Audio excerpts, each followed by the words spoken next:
when he said his name, but I couldn't wait till he visited my parents on Saturday nights. When I first met him, I was only 3 years old.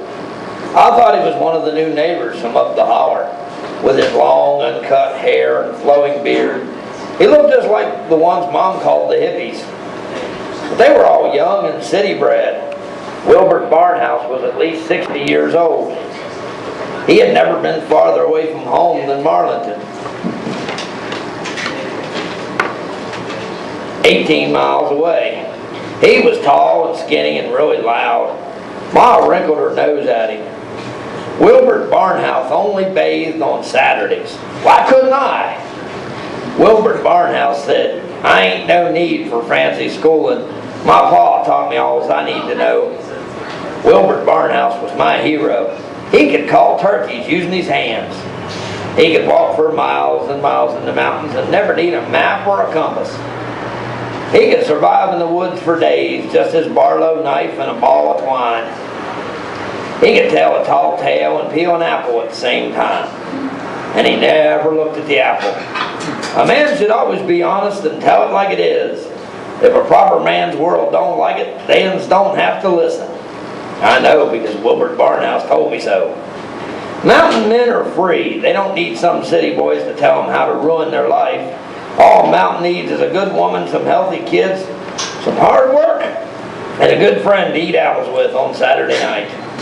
And I know because Wilbert Barnhouse told me so. On the night he was buried, my father, brother, and I sat next to his grave. We ate apples and told tales.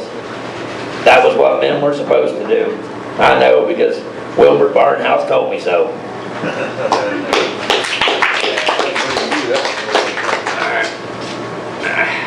I have some friends, and his name is Anson, and it's actually Anson Hatfield. So I read an article one time of the original Anson Hatfield, which everybody nicknamed Devil, of the famous Hatfield and McCoy's family. And we have this running joke because I'm kin to the McCoys from Hillsboro. Of course, you know, they're the Hatfields. And actually, they lived over right near where Martha Baker lives now, over there. So this is called Mountain Devil. His mama named him Devil. They say she just knew he would be mean. He was the spitting image of his papa, wicked eyes of deep forest green.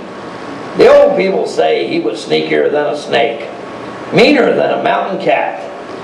You could never tell if he was joshing or really mad, his eyes shadowed by the brim of his farmer's hat.